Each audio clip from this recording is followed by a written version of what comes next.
It gives me great pleasure again to introduce to you our next speaker, Bill Still, who will present Money, Justice, and Freedom. It is an important issue that greatly affects all of our futures. Bill is a former newspaper editor, publisher, best-selling author, award-winning documentary writer-director. He has written for USA Today, the Saturday Evening Post, the Los Angeles Times Syndicate, Omni Magazine. He has written 20 books, including his latest, No More National Debt, and 3 feature-length documentaries, including The Money Masters, the 15th most watched film on the internet history, and The Secret of Oz, the winner of the Best Documentary of 2010 at the Beloit International Film Festival. So let's give a warm welcome to Mr. Bill Still. Hi, everybody. I'm a horrible speaker and always have been, and so I'm entirely dependent on my PowerPoint or I will melt through the floor. And it's not a joke, it's happened before. Now, a couple things that from Guy's previous comments. Why is financial reform important to God? Well, how about this? You want me to talk louder? Is that too loud for the back?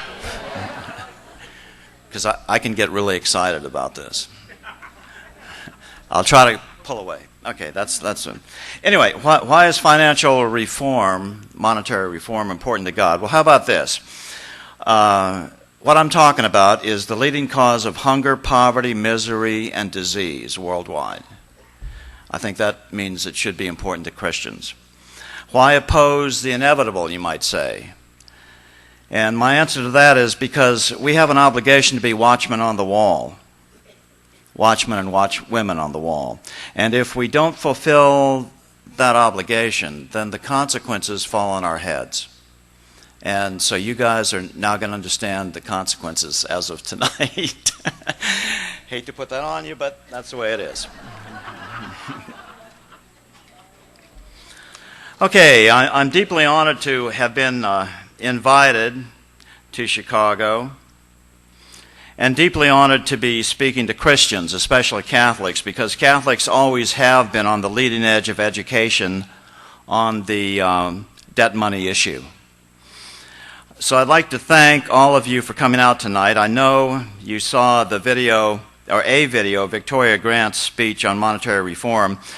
I know both she and her parents. It was done at the Public Banking Conference a couple of years ago in Philadelphia. I was there. After that speech, her dad came up and introduced himself and his wife and said that the inspiration for Victoria's talk was my films, The Money Masters and The Secret of Oz, both of which are available back there on the table. And I want to thank my wife, Beth. Beth, stand up. Show everybody who you are. She's faithfully manning the table, all the stuff that I don't want to do. We are at a very interesting and confusing point in world history. Central banks have been strongly encouraged by the BIS, the Bank for International Settlements, in Basel, Switzerland. This is a picture I took myself out in front of the BIS about 3 or 4 years ago. It is the central bank of central banks. In a speech last June, BIS General Manager Jamie Karuna said this: "Easy financial conditions can only do so much. More stimulus cannot revive productivity growth. Adding more debt will not strengthen the financial sector, nor will it reallocate resources needed to return economies to real growth."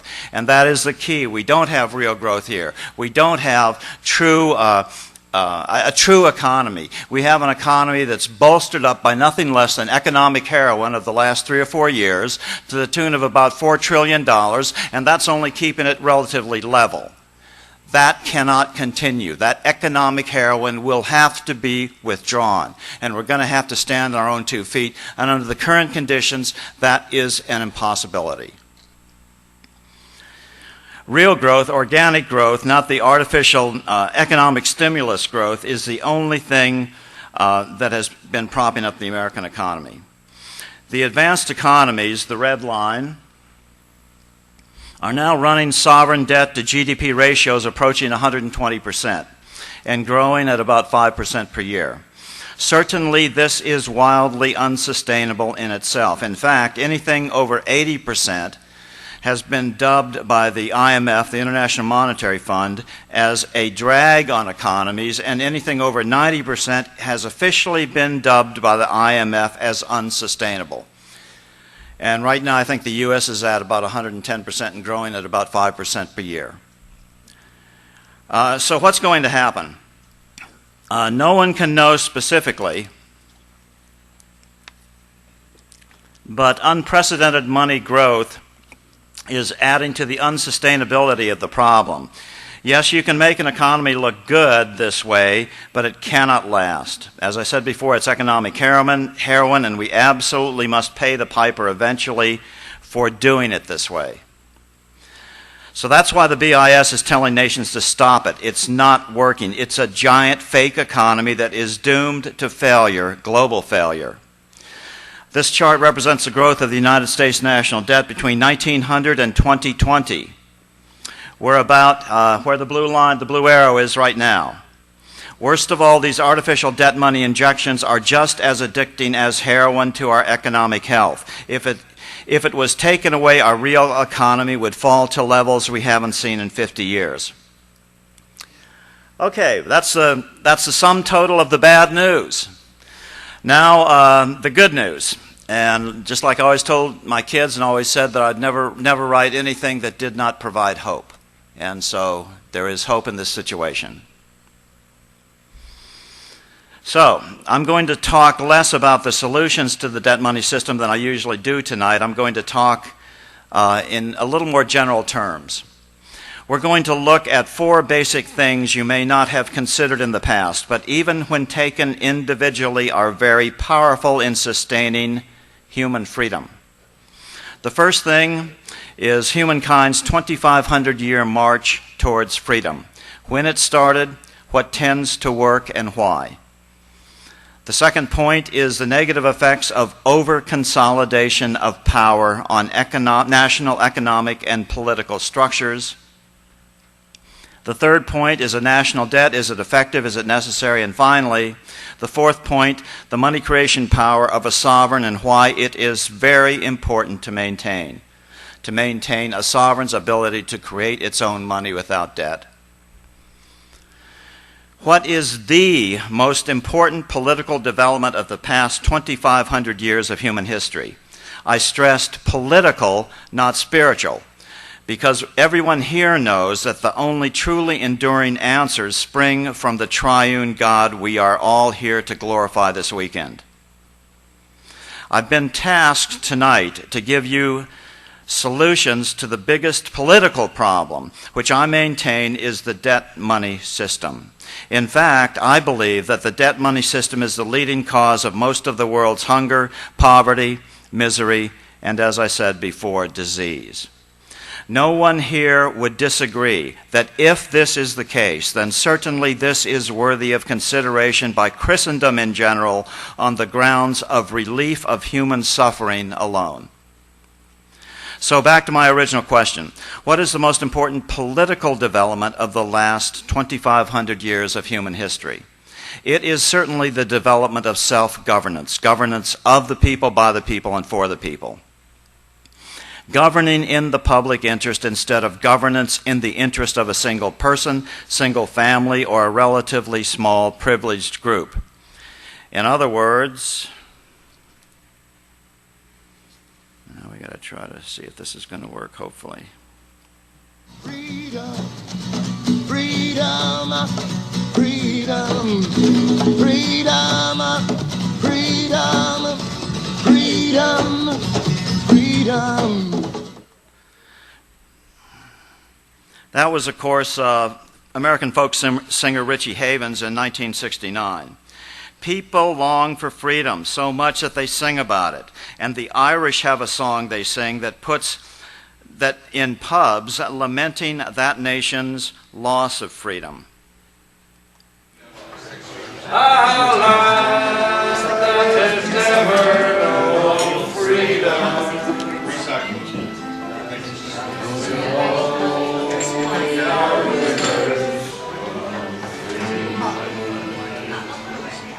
Such a sad song. Ireland didn't win its independence, incidentally, and probably few of you are aware of that unless you're Irish. They didn't win their independence from Great Britain until, guess what year? 1922. And that only after 800 years of war. There have probably been 200 or 300 wars listed on Wikipedia just in Ireland, trying to gain freedom from Britain. Here we see a Saturday night in a Tehran, Iran apartment block with youthful residents calling out for freedom back and forth between the buildings.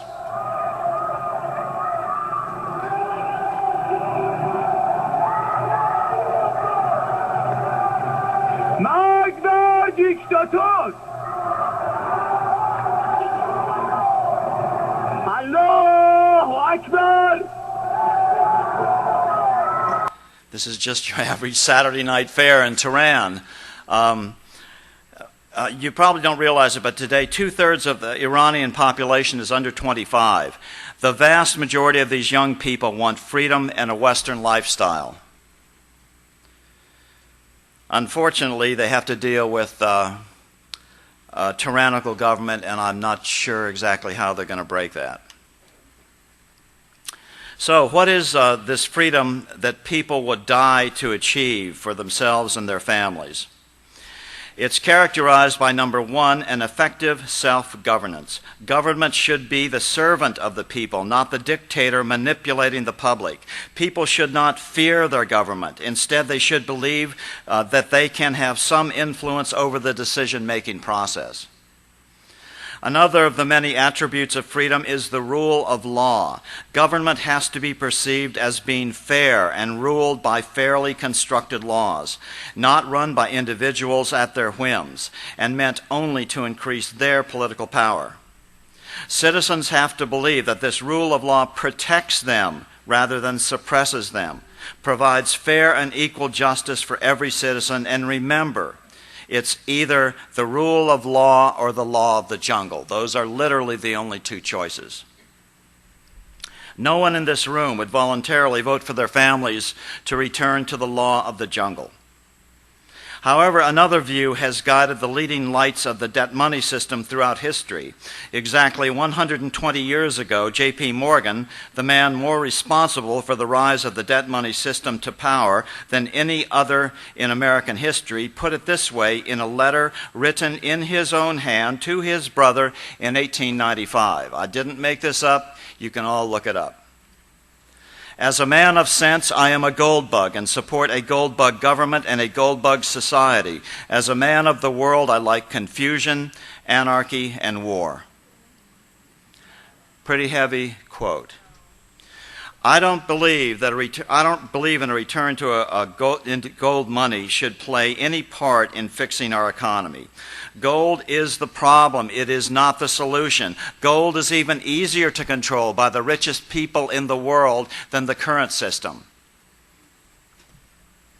What we need is just the opposite of what J.P. Morgan wanted. We want a just government that provides the maximum amount of political freedom to the average person, not anarchy. We want a dependable society without confusion, where we can all live in peace.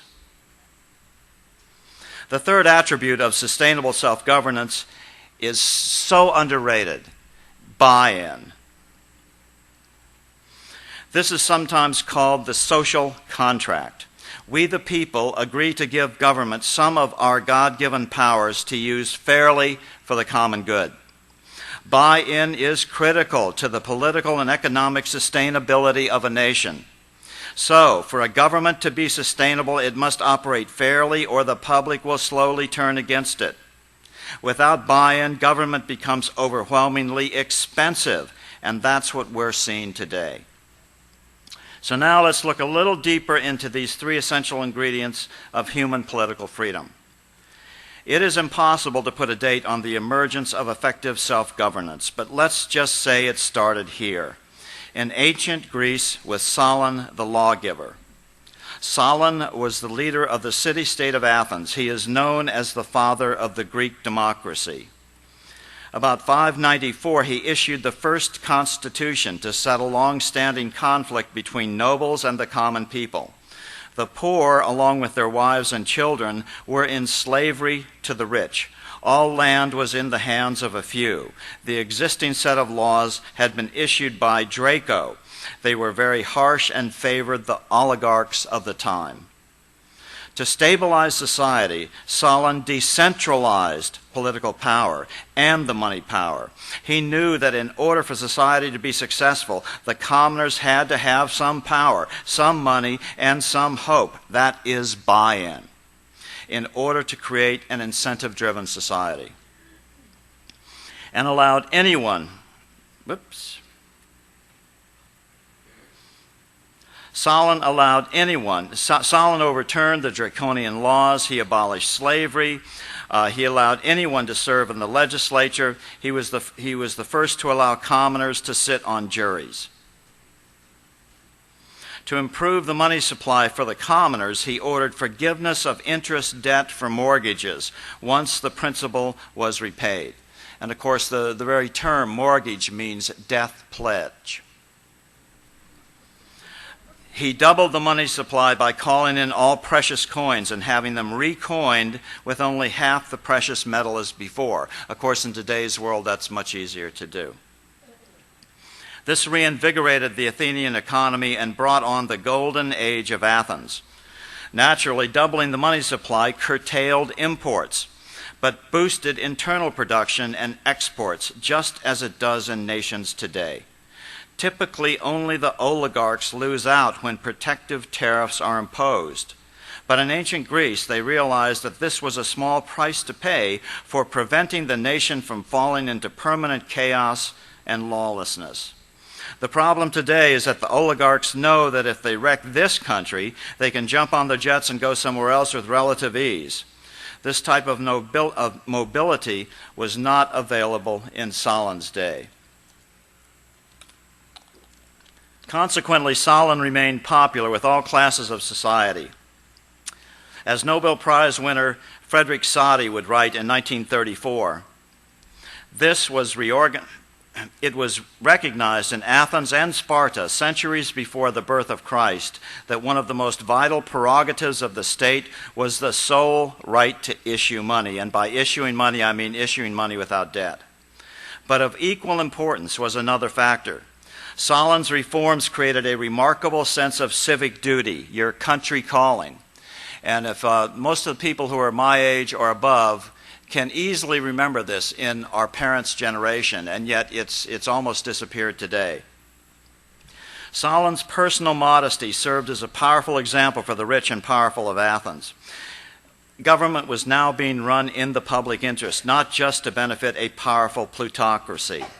In the public interest became fashionable. This fostered a sense of civic duty that is sometimes called patriotic or even self-sacrificial. The willingness to contribute to the public interest. As long as my father worked, my mother was always involved in volunteer work. She was head of the American Red Cross in Loudoun County, Virginia. I'm at the bottom left, the one holding his mouth saying, whatever you do, don't get into the speaking profession. And I still do it today. Solon's example cut across the class structure. It was this sense of public duty that helped Athens defeat the Persian army at the Battle of Marathon in 490 BC, where 10,000 Athenians repelled an army of 500,000, the largest in history. Now please take a look again at these attributes of Solon's rule. Every single one of them has modern-day applicability. In order to fix our economic problems, we must restore the concept of civic duty, of buy-in. That can't be accomplished until government once again begins to serve the public interest. No machinations of central banks can possibly compare to the simple yet irresistible power of government actually serving the public interest and therefore being supported by the common man. So this goes deeper even than monetary reform. At the height of his power, Stalin rejected calls to use his tremendous prestige to make himself a tyrant. And this later served as the example for George Washington's rejection of calls to become King of America after winning the American Revolution. And of course, the area where Washington was born, down in the northern neck of Virginia, was the most highly educated area of the colonies. It was referred to literally as the Athens of North America. So this concept of buy-in, or lack thereof, is absolutely critical if we're to have any hope at all of reestablishing effective self-governance and thereby regain some measure of political freedom. Now let's look at the second macro influence, the over-consolidation of power problem. One of the most interesting paradoxes is that there are two opposing currents battling it out in this river of human history. On the one hand, you have this unstoppable will of humans to seek freedom from tyranny. On the other hand, you have organized efforts to break down nationalism, the absolute basis of political freedom, and replace it with globalism. Globalism is always sold to the people as the only way to bring peace to the world. Peace, well, maybe, but at what price? Certainly this transnational consolidation of power would follow Lord Acton's axiom. Power tends to corrupt, and absolute power corrupts absolutely. I believe that any transnational organization, no matter how benign in its origin and goals may seem to be, will turn despotic. This transnational despotism is no more sustainable than any form of human slavery. Once they have nothing to lose, the slaves will revolt. But in our dependent electronic society, is that even possible now? That's an open question in today's world. You can easily see how we could quickly end up in an ironclad, despotic, horrific slave society, relieved only by the return of our Savior. One of the most effective ways to destroy buy-in by the population is for a nation to agree to give up some of its national sovereignty and join a regional governance scheme like the European Union. So if you are really interested in creating a sustainable, freedom-loving governance that will last centuries, my advice would be to follow the ways of Stalin the lawgiver, who boosted national pride, and not those of the United Nations or the European Union.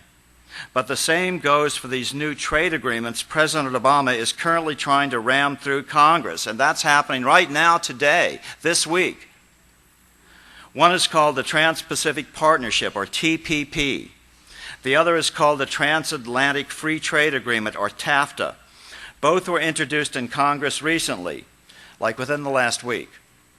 President Obama is currently trying to get both the TPP and TAFTA out of the hands of Congress by getting Congress to grant him so-called fast-track authority.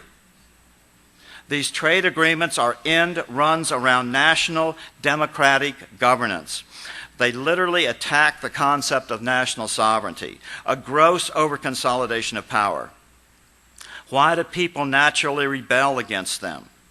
People love their nations. It's an identity that makes them separate from their neighboring countries. It's just like in families.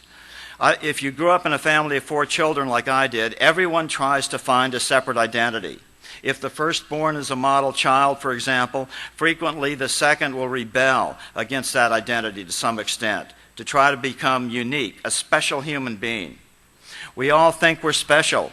We all know deep in our souls that we were sent here by the Creator to fulfill a special mission that only we were created to achieve. All of us have this special mission from God. So this is human nature, the necessity to create a distinct, special identity in the world family. Now, when you go attacking that nation-state identity, people naturally don't like it. They tend to rebel against it. That's why the first attempt at global governance, the League of Nations, failed. That's why the United Nations has failed to become an effective form of transnational government. And that's why the next experiment has been the European Union and these transnational trade agreements. So if humanity will not buy into world government in one big bite, i.e., Revelations and the Mark of the Beast, they decided to try to do it in small bites. And the EU, the TPP, and TAFTA were born. So what's the result? In Hungary in 2003, when the dangers of centralization of power across national borders was not yet recognized, Hungarians voted for EU membership with 83% of the vote. But Hungary never adopted the euro. They were proud of their sovereign national money, the forint. 18 months ago, a new populist government paid off the last remaining installment on their IMF loans 1 year ahead of time, then kicked the IMF out of the country, and is now considering withdrawing from the EU altogether. Interestingly, a Hungarian publisher has just made a deal to publish my book, No More National Debt. He's translated it into Hungarian, one of the world's most difficult languages. Hungary's best friend in Europe is Poland. Poland joined the EU in 2004. It, too, never adopted the euro despite 64% initially favoring it. By 2011, those favoring the euro had slipped to 32%, and last year that plummeted to 22%. Poland today has one of the strongest economies in Europe. The UK, which joined the EU in 1973, has never adopted the euro and may soon try to withdraw from the European Union as the anti-EU political party, UKIP, continues to make huge gains in Parliament. Now, 85% of British laws are no longer made in London, but in the European Parliament. In Iceland, my friend parliamentarian Frosti Sigurðsson has just come out with an excellent study at the request of the Prime Minister on how monetary reform can be implemented in Iceland. I cover this in detail in my YouTube Still Report number 368, Monetary Reform for Iceland. I know Frosti well. He's a former head of IBM in Iceland. He's no lightweight. He won't stop until this is law in Iceland. So again, we have two opposite and very powerful currents in human opinion surging back and forth. It certainly seems to me that the oligarchs of Europe are favoring centralization of power, while the forces of Republican self-governance are waking up to the fact that these centralized power schemes will just leave their nations broke, powerless, and stuck in a national nightmare where they have virtually no say in how they're governed or who makes the rules. This is my iconograph of a dictatorship. Very few people hold most of the power at the top, leaving the rest of us with very little say at the bottom. Notice how those near the bottom feel very far removed from the decision makers at the top. Attaining increased freedom means moving from a very steep power pyramid to a very broad-based power pyramid, where power is spread out to the maximum extent which is politically practical, and we, the people, get to vote on the rules. Does government today look more like this, where power is spread out broadly among the people, or more like this, where a very few people share the political power and the bottom layers feel very far removed from decision makers? So we're at a fork in the human freedom road. National leaders have to decide which way they will take their people because there are only two choices. You will take your nation down the dark path of ever-increasing control or lack of buy-in or through transnational schemes, or you will choose the Solonic path, justice and liberty for all under the rule of law, which promotes buy-in and an incentive-driven republic. The third macro factor is sovereign debt or national debt. I'm just going to touch on these last two briefly because I'm about out of time. So what's the problem with the national debt? First of all, there is the interest problem. This is something you rarely hear discussed on television. Why? Because it's such a huge number. In fiscal year 2013, the U.S. paid about $450 billion in interest on a $12 trillion debt. Incidentally, the current national debt as of yesterday was about $18 trillion. But a new study by a University of California researcher says that the actual debt is now over $70 trillion. The new figures compiled by Professor James Hamilton adds for the first time the government's support of housing and other loan guarantees, deposit insurance, etc. Certainly in a rising interest environment, interest payments on the national debt alone could crush the U.S. economy. The second problem I have with sovereign debt is the control issue. Who do nations borrow from primarily? Banks. And what is the biggest bank? And what if the biggest banks don't like the policies of the U.S. government 5 years from now? Well, they might decide to stop creating enough play money to support all this government debt. So this is the first problem with government debt. Remember the proverb, the borrower is servant to the lender. If government is the borrower, it is no longer the sovereign. The lender eventually comes to control the political process as well as the money system of the nation. Political science has devised a word for this condition. It's called plutocracy. One thing is for certain, no truly effective legislation to diminish the power of the biggest banks will ever come out of a legislature that is borrowing from these banks. So in order to have any shot at developing a Solonic structure which rekindles buy-in of the citizenry, your government cannot be allowed to borrow, not 1 lira, not 1 pound, or Deutschmark, or franc, or drachma, or dollar, never again from anyone. Almost 2 years ago, my wife and I were invited to Israel to talk about monetary reform, all expenses paid for 2 weeks. In the last few years, we've been invited to visit Ireland, Iceland, Turkey, and Malaysia. But the Israel visit was especially productive. Here we are in Israel. You can see the golden dome of the Rock Mosque in the background right between us. All I had to do was give 3 speeches. This one was in Tel Aviv, which I'll come back to in a minute. I had to be on a TV show. I had to meet with the editor of one of the nation's largest financial daily newspapers and explain what monetary reform was. This is the exact field where David slew Goliath. Here's my wife and I being baptized in the Jordan River. This is the actual upper room where the Last Supper was held. This is the Valley of Megiddo, taken from atop Mount Carmel, where the Battle of Armageddon will eventually be fought. I always thought it was a desert, but it is a very fertile valley in northern Israel. The last thing I had to do was to meet with 4 members of the Israeli Knesset and tell them about monetary reform.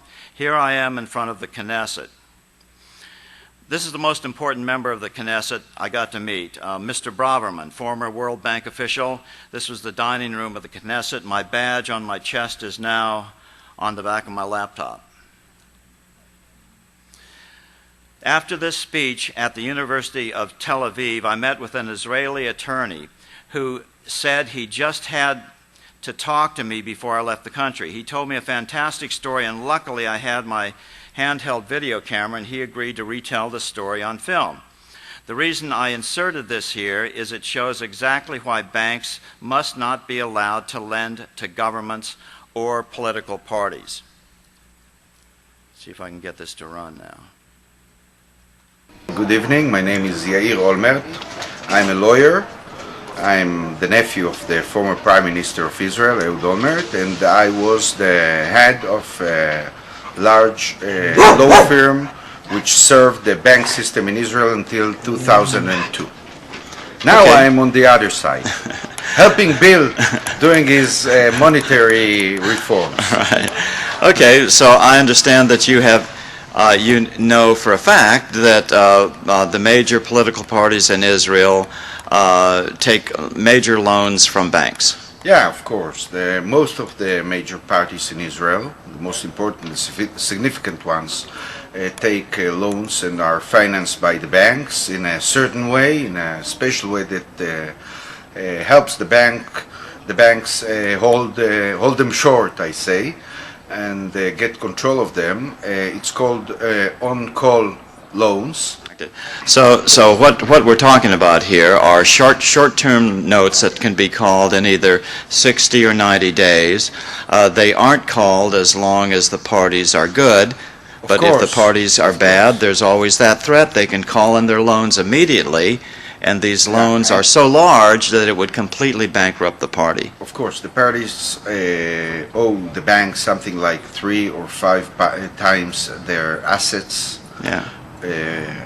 Most of the time, and this is the measure that the banks take to ensure that the politicians do what they want. It's not only theoretical. There are several times that they really did it, and in several times I was there, and I know personally that they used this threat to achieve their goals, to manipulate the political system. So that's pretty clear how the bankers end up controlling democratically elected governments through loans. So now we come to the fourth and last point, the money creation power. Even if your country is not borrowing, there is still a big problem if your banks practice fractional reserve lending. Every time you take out a loan, the bank doesn't actually have the money they lend.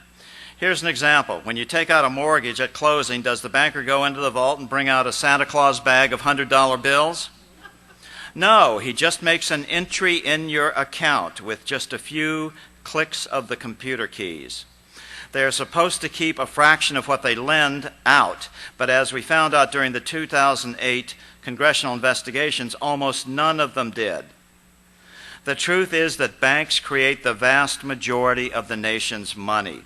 In the US and the UK, that's about 95% of the money supply.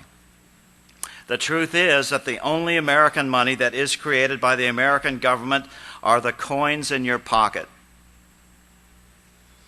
Banks are corporations, and corporations are required to maximize their profits. What does this mean?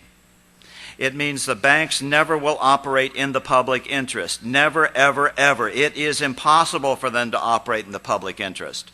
Therefore, you cannot give them the money power. You have to return banks to full reserve lending. In other words, banks can only lend out $1 for every dollar of capital they have on their books. The same standard you or I would be held to. This does not mean nationalized banking. I agree with Irving Fisher, the head of the Chicago School of Economics during the Great Depression in the 1930s. Nationalize money, but do not nationalize banking. We need commercial banks. They provide services we all use every day. They need to be intermediaries between borrowers and lenders, not actually be the money creators. The way a correct banking system should operate is the government would create all the money in the first instance, get all the seigniorage from that creation. Seigniorage means the profit from creating money. Then the government would sell this new money out to the banks at cost or a very small interest rate. Then banks would compete to give the public the best deal. And just to correct a common misunderstanding, no monetary reformer believes that the legislature should have control over the quantity of the money supply. An independent group would determine the quantity needed, and then Congress could democratically decide how to spend it. It's not that hard to explain, and it's all in my book, No More National Debt. This is the most important thing to take away tonight. No more national debt. No more national debt. If you abolish national debt, everything else will fall into place. Freedom also comes with a responsibility. As Christians, we're called to be good stewards of what we have been given. As Americans, we enjoy freedoms that others do not. We, the people of Christ, have a voice, but most of us do not use it. Change is needed, and change has not ever come by people being silent. Change comes when people act. When my wife and I were in Ireland, someone asked, where she was from, and she said, America. He put his hand on his chest and said, the only country that's truly free. Well, it is true that we have more freedom than most countries. It is also true that we still are not truly free. And the primary reason for that lack of freedom is in Proverbs. The borrower is servant to the lender. This country, every country, now has been completely caught up in this notion that in order to have money, we have to borrow it. Even though it would seem that our freedoms in this country are being eroded away, we still have them. And with our freedom, we still have a right, an obligation, and responsibility to speak out. We can win this war, but we must fight the battle. Whenever I give this presentation, people ask me, what can we do? Well, you can act. You can write your senators and representatives. You can express your opinions to them. Keep up with the bills that are being put forth in Congress and tell your representatives how to vote. Spread the word to others. Yes, it's hard. People think you're crazy when you tell them all about that money in today's world comes from an interest-bearing debt. But it's true. You have got to do it and understand this, the most important secular issue, well enough to answer their questions. Write letters to the editor. Social media is a powerful tool. Use it. Put things on Facebook, LinkedIn, Twitter, and elsewhere. I have a YouTube channel where I put forth monetary reform information. Like it, share it, send it to your colleagues and friends. Everything I've said tonight is there in almost 500 videos. Yes, nearly 500 YouTube videos break this down in bite-sized pieces. People say that members of Congress do not read their emails, and that is true. Their staff reads them, but they are given a report every day of how many they received and what the positions were that were laid out. Imagine what would happen in Congress if they were receiving reports that thousands of their constituents were calling for monetary reform. We have a voice. We can and should use it. Do not go silent into the night. Go out fighting, speaking, writing, and together we can make a difference. We have no choice.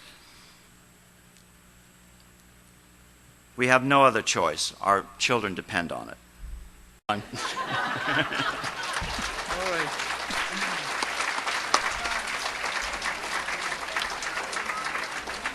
Very good. All right. Bill Still. All right, Bill. What we appreciate, it's good to have good investigative reporters to still put a plug in for the regular guy.